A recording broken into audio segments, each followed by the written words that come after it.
Welcome to BBC Schools Report with Layla, Alex and Emma. 2nd of March, which is World Book Day. We are here in the school library to talk about how books influence young children's mind.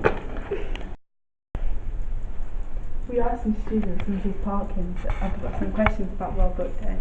Book Day important to students. Okay, it's important because it brings books to the forefront, just in case there's somebody in the school that doesn't like reading. It's like a good advertisement that books are really important and books are great to read for pleasure. Yeah. Do you think all schools should have libraries?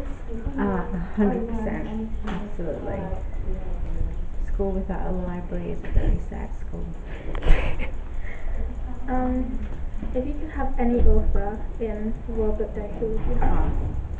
Easy, Ruta Sheptis.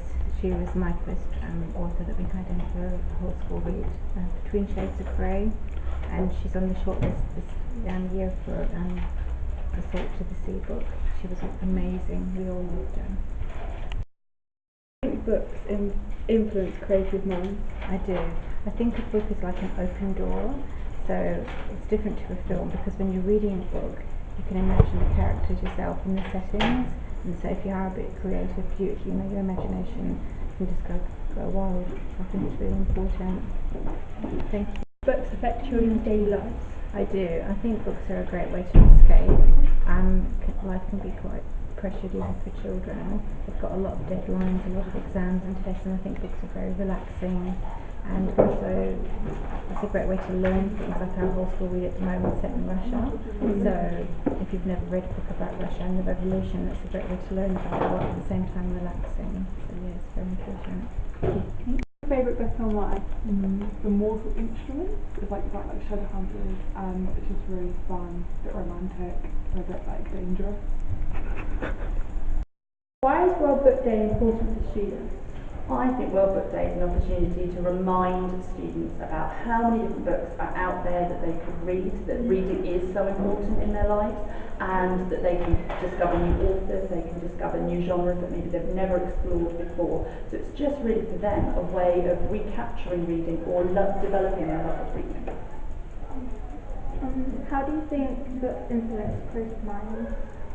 Writers have so many different styles and they use so many different words and phrases and techniques, and by reading you can learn how to develop your own writing, you can make your writing more exciting, more interesting, and it can also take you to new worlds, new places, new possibilities. So that means that through that your creativity is being untapped and you're suddenly discovering everything that you could do within your creative mind. Do you think books affect children's daily lives? I hope they do. I think sometimes maybe people lose their love of reading, forget what reading is about, forget that they did ever love books. I hope when people are small, most people love books.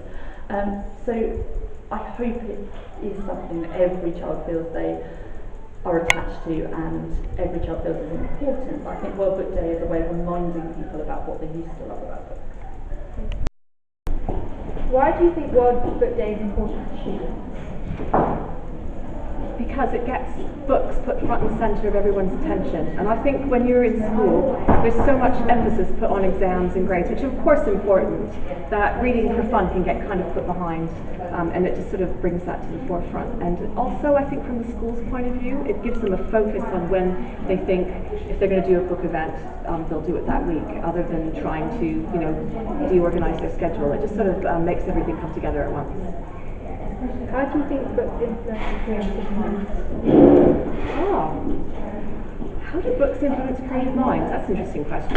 So you repeat the question when you're not quite sure what to say, so you have some time to think about it. I suppose, from my point of view, reading is what sort of made my imagination take off. But little kids have that without even trying, don't they? They just make up stories all the time, and I think reading stories just is a way to continue that sort of throughout your life. Do you think books affect children's daily lives? Do books affect children's daily lives? I wish they did for every child. I'm not sure that they do, because not every child is lucky enough to have that kind of environment where there are books and stories. But I do think I mean, there's been a lot of studies that have shown that people who read for pleasure when they're young sort of go on to bigger and better things when they're older. It has an impact on all areas of your life and attainment, apart from just the sheer pleasure of reading. So definitely. Out of the two twins kind of like something, book-wise, which is your favourite? Oh, tricky. Because I don't want to give the story away if this is going to end up anywhere. Because I think from the point of view of writing it, Piper was harder to write. So if you've read it, you'll know why probably she was harder to write. Quinn was probably the voice that came to me first, you know, so I had her right from the beginning.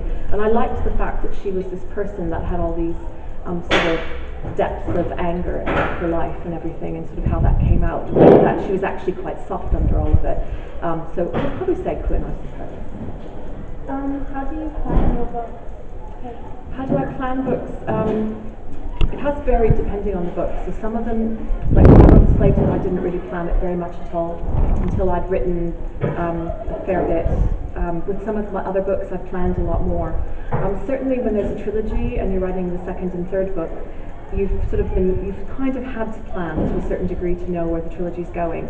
And publishers ask for a summary of the second and third books when they see the first book, so you have to have a pretty good idea.